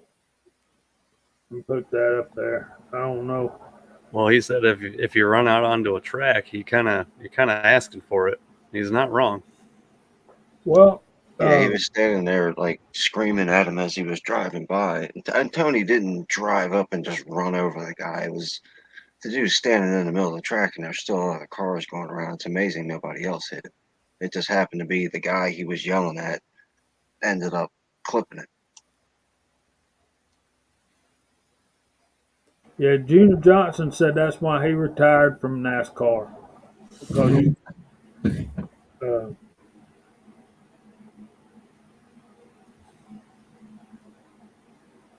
dang it, man.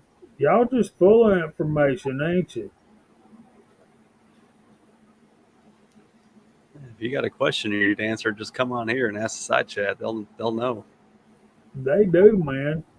They're the most knowledgeable side chat on YouTube, man. These guys know everything. Yeah. Put them together, they can figure it out. So yeah, I'm gonna send this to John's hand loading because it's been sitting over there gathering dust. I got some. Oh, G23 still out there, and I think he is. I won this on one of his giveaway.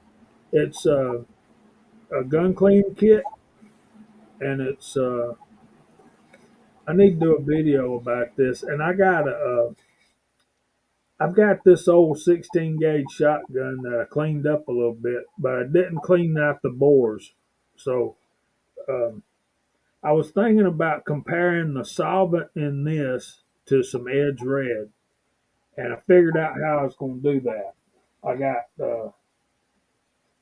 this thing. I can run a patch down one side with their solvent, and then run one down the other side with the Edge Red, and then I will swap, and I'll run the Jesus solvent through the bore that I ran the Edge Red through, and then I'll run the Edge Red through the side that I already run the Jesus through, and see which one gets the most crap on the second pass. And that'll be the winner. What do you think? I highly encourage you to do that because if you go to G23's channel, G23 did a really good interview with the Aegis cleaning kit guy, and you can let G23 know, and he can contact the guy because the dude said that he wants feedback on his stuff. He stands behind it and he wants feedback. And I'm not shilling for the guy. I don't know. I'm just saying I encourage you to do it and then let G23 know, and he'll pass the message on to the dude, or you could probably contact him yourself. Well, I think that'd be a good. I think that'd make a good video. I think it'd be a fair comparison, uh, just to see, you know, Yeah, man, I'd watch that. Sounds like it'd be a good one. might be fun. Hmm. And I I don't want to let the cat out of the bag, but I took it apart. I took everything, and and I smelled it. I took it out, smelled it. And, I'm expecting a strong solvent smell, kind of like Hoppy's number 9 or Oh yeah. Edge Red, and it ain't like that at all. It's very, um, it smells. It puts me in the mind of Windex because I use Windex all day, every day, and I'm not saying that's what it is. Uh, actually, Ammonia, what ammonia smell. a little bit, yeah, a little bit, and it tells you in the directions that after you um after you use it, you need to wipe it dry. So don't let it stay on there wet.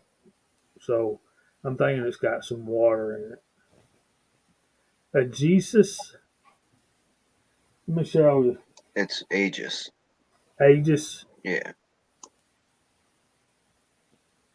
Aegis. The guy seems like a pretty laid back, normal, everyday dude who just had an idea and went for it. So, like I said, I'm sure he said it himself. He wants as much feedback as he can get. There you go, G23's out there. Yeah.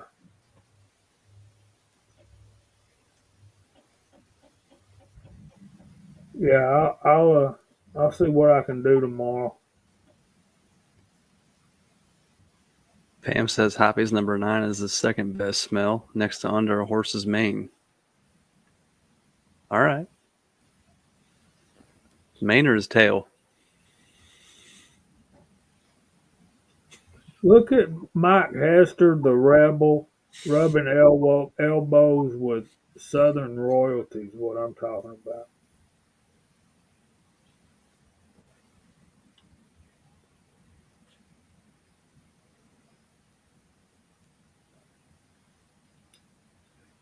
Rebel, I don't believe Junior Johnson drinks liquor. I'm just saying. Yeah, a lot of guys use Ballastol, garage guy. And he knows Harry Gant. Are you kidding me, man? Y'all know what car Harry Gant drove, don't you? The Skull Bandit, number 33. Good night, Walter. Good to see you, buddy. Good night, Walter. Night, Walter. Later, Walter. Thanks for joining, bro. Thanks for hanging out with us. Yes. Yes. Yeah, Junior Johnson's got some incredible stories. Now, and y'all, if y'all had ever met Mike Rebel and been to his place, you'd understand why he knows these guys, because he's right in the middle of NASCAR country up there in North Carolina. I've not heard of that one, Edward, but I don't get out much, man. I lead a sheltered life.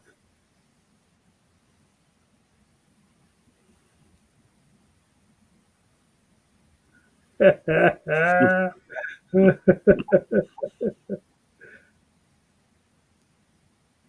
think it was a Buick garage guy. It might have been an Oldsmobile. Do you remember Chico Harry Gant? Nah, but if I was gonna guess, probably Oldsmobile. I would guess a that Buick Regal is what I would guess. Those basically made by the same company. GM makes Yeah, that Oldsmobile Regal. I mean Buick Regal, Oldsmobile Cutlass, Buick Grand National. Those are nice. that Yep. Grand National was bad. That car added up to more than the sum of its parts. And I don't know how to this day they did that. I think it was those twin turbos. But Ozark, you can still find some of them around somewhere. I remember when they first came out, I went with a friend of mine that was interested in buying one. And he asked the salesman, he had to walk in the building, and he asked him, said, I want to look at that Buick Grand National. He said, I'll take you out there and show it to you. He said, but I'm going to tell you right now, I ain't coming off the sticker price 1 cent. He said, I don't care. Let's go look at it. Looks like a Buick. I'm looking for it here. I can't find it, but I saw a picture of one of the cars. It was a Grand National Buick. That was a very nice car. Yep.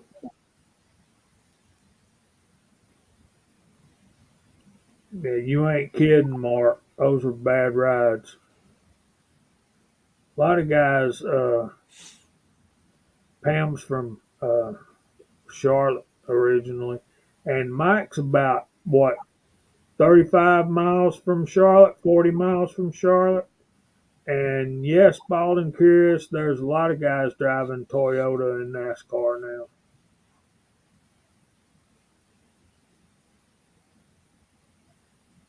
Yeah, GGW. So that right there. So GM made a series of cars called the G Body. So it's the Chevrolet Monte Carlo, Buick Regal, and Grand National, and Oldsmobile Cutlass. Those are all, and it's one more, the Pontiac Le Mans. But it's only Yep.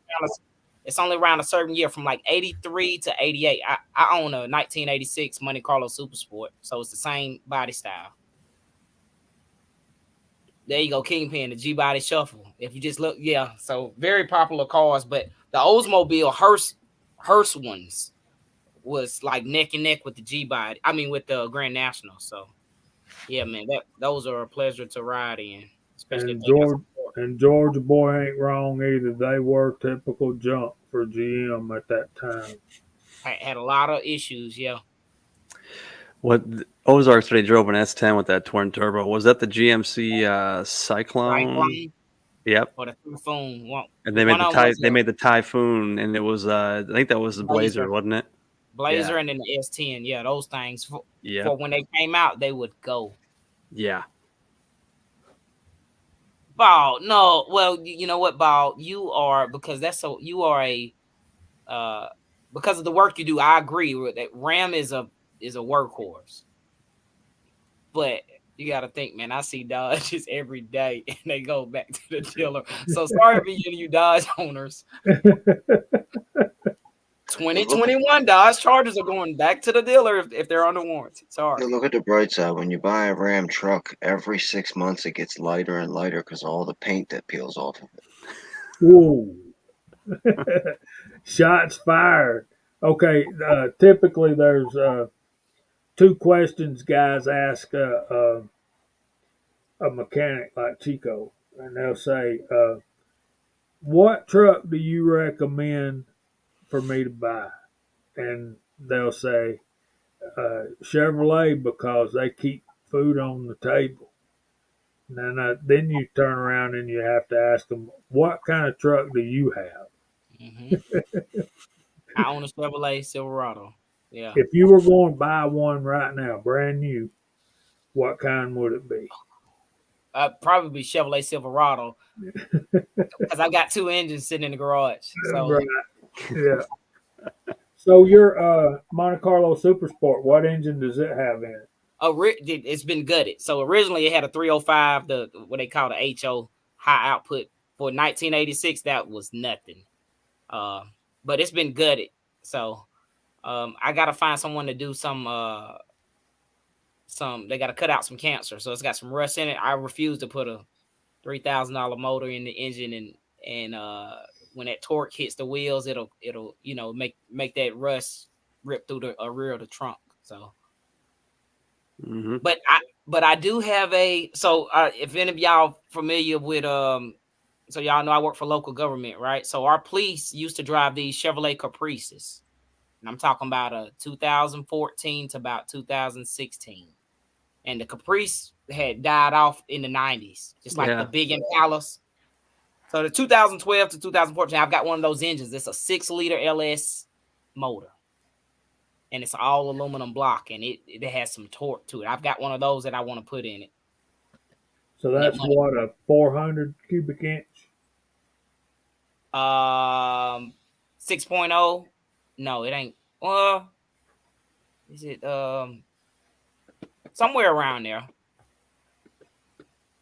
But it's it's a light engine, but large block, big block though, right? No, it's a small block. Small block. Yeah. Well, it might be it's probably one of those Stroker 383s. It's a LS3. I'm sorry. So it's almost one of the same motors that come in the Corvette. Very similar. Yeah. But hey, Jamie. There you go, James Powell. Look at him. He's the man. James Powell is full of information. Yeah. We got to get James on here one day. Yeah, James. How come you ain't been on here, man? Because I don't have your email? He could teach us some stuff. Yeah. You know what? I forgot. If anybody, since we was talking about G-bodies, I forgot to tell y'all, El Camino is in that G body category too. If y'all familiar, Okay. yeah, it's in that G body category also. Thanks. Yeah. Who was that said that? I think that was GGW or Trick. Somebody said the Elco is the best, or G23. G23, yeah. Now that right there is a cool vehicle. My old '77 Chevy is got the 305, 3 on the tree. My first car was a 3 on the tree. I love that, man. I love that 3 on the Oldsmobile. tree. So what started all this was our comment about Vice Grip's garage, and I was just going to tell Tin Man that he's working on a '74 Monte Carlo doing a NASCAR tribute. So if you can find that video, The big he's body. trying to take this '74 Monte Carlo and make it look like a NASCAR back in the '70s when it was new. So that's a pretty cool series. And he did body work. You need to start with the first one and work up. I'm gonna have to check the channel out. I heard someone else talking about that channel. They, I think Uncle Jim maybe. I really like Vice Grip Garage, and he moved to Tennessee. He was in Minnesota, and he moved down to Tennessee. Yep. He's got that. You almost think he's from Canada. Listen to him talk, and he's got a real dry sense of humor. He's funny though. He is funny once you get him. I think my dream car would be a between a '68 and '72 Chevelle Super Sport 454 4-speed. 68 Torino GT. You mind? The only reason I don't like those is because you can't see out the back windows of them. But I don't care what's behind me. when you're going that fast, who cares what's behind I you? don't care Right? what's behind me. Hey James Paulo, that's not true. I'm very familiar with 3 on the tree now. I've driven a couple too.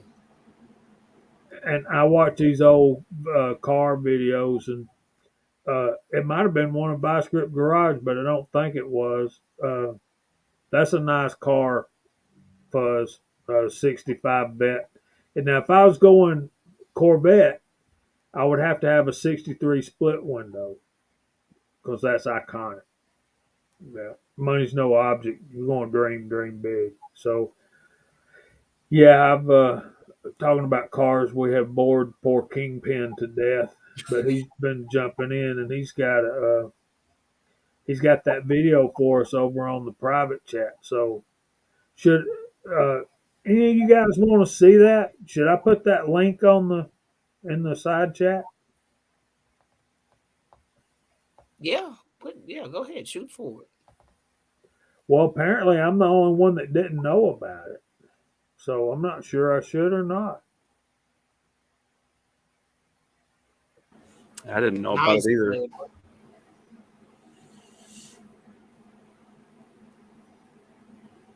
That's about Tony Stewart running over somebody. So, Bald, you need to watch that. I don't know why. Yeah. Okay. So we need to start going through the room, get off of here, and let these nice people get on with their weekend.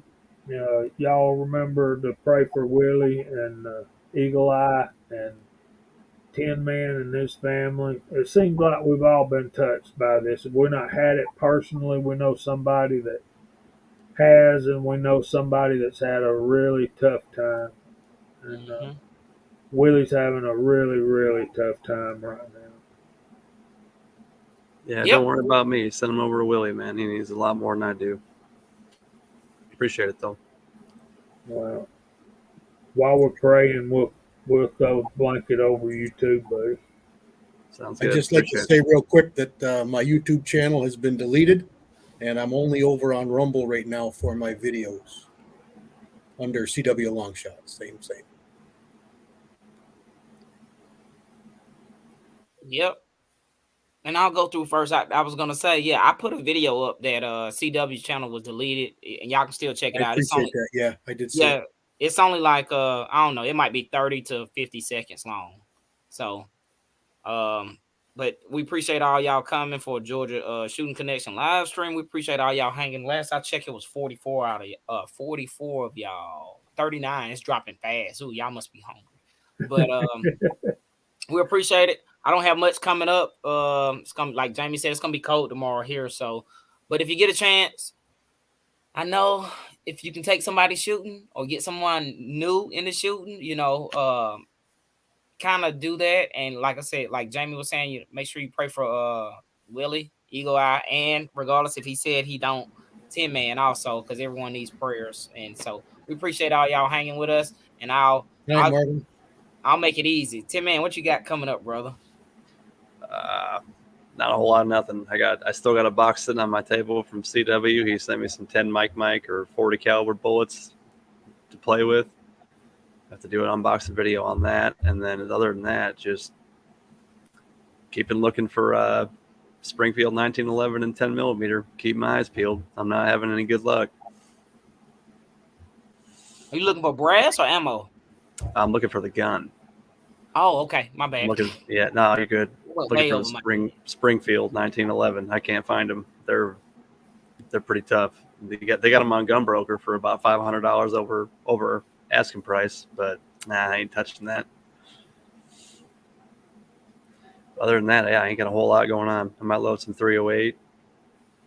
Take that out again. I put a new brake on my AR-10, and then waiting for the cold weather to go away.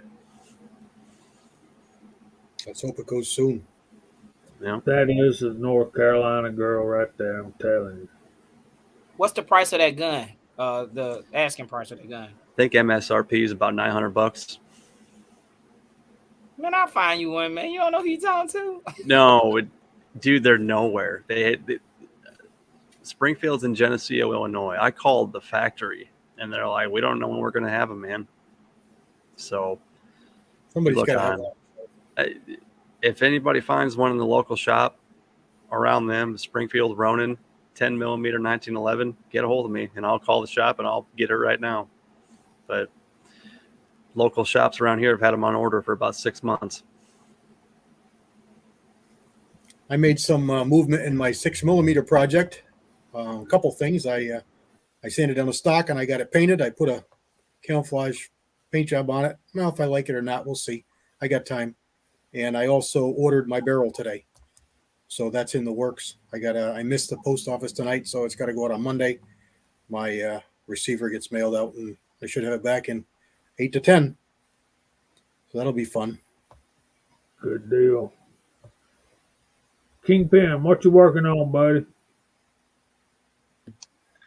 Just work. So thank you everybody for coming by. Appreciate the thumbs ups. I'll make sure that I get everybody's flag out by next weekend at the latest. And shout out to Tread. You know, Tread does a really great job holding down the chat, dropping links for everybody. So everybody give a good tip of your hat to Tread.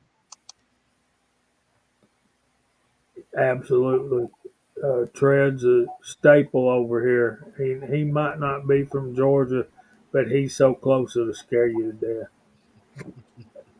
He's just he's in North Augusta, South Carolina. So that's just right across the line from Augusta, Georgia, home of the Masters Golf Tournament, golf clap, every April. And I got to do this a GSC video. I got to do a video on all the shotgun stuff, and I've just barely started doing the recording the video for that, and I'll still have to editing. Y'all, editing is such a bear. All right, thanks again to Tread. Thank y'all for praying for Willie, for Eagle Eye, for Tin Man, for I can't remember. I never say All his curious there, Tin Man. G23 saying Springfield is garbage. I like Springfield. Yeah, I was just typing back to Val. Man, if I can't find a Springfield the next 6 months, I'll probably take you up on that. I'm really looking for a Springfield, but I mean, can't find one. Can't find one. And There it yeah, is. people have their opinions on Springfields, but you know what? Them things run. I've They owned run. a couple, and they are phenomenal firearms. Politics aside, I mean, they're good guns. You can find something about every single manufacturer if you really look. Right. Well, I had a problem with my XD 4-inch service model. I boxed it up. I sent it to them. They fixed it. I had it back in 3 weeks. Yep. Done Awesome. deal. So, um, And yeah, they're real close to me too. I mean, I can drive there in about 45 minutes if I need to. So that's another there perk. you go. So yeah, we lost 45 Alpha Charlie Papas this last week. So their family's still reeling, I'm sure. So if y'all can remember that family. Dangerous Freedom's family might as well be. Say that again. Yep. Dangerous Freedom's family and Midas Welby's family. Yeah. And their own Jerry 1911.